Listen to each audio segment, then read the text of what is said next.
Hello guys, I'm Arun. நாசாவோட James Webb space telescope நமது சோலாஸ்டத்துக்கு வெளியே, நமது சூரிய குடும்பத்துக்கு வெளியே பூமி போன்ற 7 கிரகங்கள் கொண்ட ஒரு சோலார் சிஸ்டத்தை கண்டுபிடிச்சிருக்கு. அதோட டேட்டா கலெக்ட் பண்ணியிருக்கு. அந்த டேட்டா மூலம் நாசா என்ன கண்டுபிடிச்சிருக்காங்க அதை பத்தி தான் நம்ம இப்போ பார்க்க போறோம். இந்த மாதிரி புது அப்டேட்டை நீங்க பார்க்கணும்னா மறக்காம இந்த சேனலை சப்ஸ்கிரைப் பண்ணுங்க. இப்போ வாங்க டீட்டெயில்டா பார்ப்போம். நாசாவோட ஜேம்ஸ் வெப் ஸ்பேஸ் டெலஸ்கோப் நமது சோலாஸ்டத்துக்கு வெளியே, நமது சூரிய குடும்பத்துக்கு வெளியே TRAPPIST-1 என்னும் ஸ்டார் சிஸ்டத்தோட டேட்டா கலெக்ட் பண்ணியிருக்கு. அந்த டேட்டா மூலம் நாசா என்ன கண்டுபிடிச்சிருக்காங்க அப்படின்னு கேட்டீங்கன்னா, இந்த TRAPPIST-1 என்னும் இந்த ஸ்டார் சிஸ்டத்துல பூமி போன்ற 7 கிரகங்கள் இருக்கு அப்படின்னு கண்டுபிடிச்சிருக்காங்க. ஸ்பேஸ் டெலஸ்கோப் இந்த ஸ்டார் சிஸ்டத்துல உள்ள TRAPPIST-1b என்னும் எக்ஸோ பிளானட்டோட டேட்டா கலெக்ட் பண்ணியிருக்கு. அந்த டேட்டா மூலம் நாசா இந்த TRAPPIST-1b இந்த எக்ஸோ பிளானட் அதோட நட்சத்திரமான TRAPPIST-1 என்னும் நட்சத்திரத்தை 1.7 மில்லியன் கிலோமீட்டர் டிஸ்டன்ஸ்ல இருந்து ஆர்பிட் பண்ணுது அப்படின்னு கண்டுபிடிச்சிருக்காங்க. இந்த எக்ஸோ பிளானட் அதோட நட்சத்திரத்தை ஒரு முறை சுற்றி வருவதற்கு வெறும் 1.5 டேஸ் எடுத்துக்குது. இந்த எக்ஸோ பிளானட் இதோட ஒரு வருடம்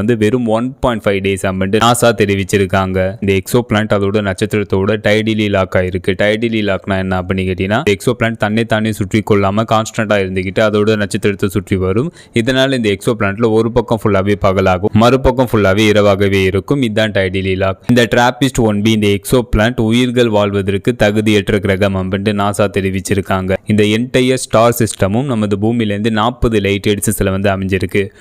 லைட் ஏரியா கிலோமீட்டராக கன்வெர்ட் பண்ணால் 9 லட்சம் கோடி கிலோமீட்டர். இந்த என்டையர் சோலார் சிஸ்டமும் நமது பூமியிலேருந்து 40 லைட் எடிசஸில் அமைஞ்சிருக்கு. அப்போ நமக்கு எந்த லிவ் எடிசஸில் இந்த என்டையர் ஸ்டார் சிஸ்டமும் நமது பூமியிலேருந்து அமைஞ்சிருக்குன்னு. அதுக்கப்புறம் இந்த யூனிவர்ஸில் இந்த பிரபஞ்சத்தில் எது ஸ்பீடாக ட்ராவல் ஆகும்னா லைட்டு தான் ஸ்பீடாக ட்ராவல் ஆகும். லைட்டோட ஸ்பீடு ஒரு செகண்டுக்கு ஒரு வினாடிக்கு 3 லட்சம் கிலோமீட்டர் ட்ராவல் ஆயிருக்கும். லைட்டோட ஸ்பீடில் நம்ம ட்ராவல் பண்ணி போனாவே இந்த TRAPPIST-1 இந்த ஸ்டார் சிஸ்டத்தை அடையிறதுக்கு 40 லைட் இயர்ஸ் ஆகும். ஸ்டார் சிஸ்டத்தை பற்றி தான் நம்ம இப்போ பார்த்தோம். ஃபைனலாக அந்த வீடியோ பிரிஞ்சிச்சுன்னு கமெண்ட் பண்ணுங்க. See you.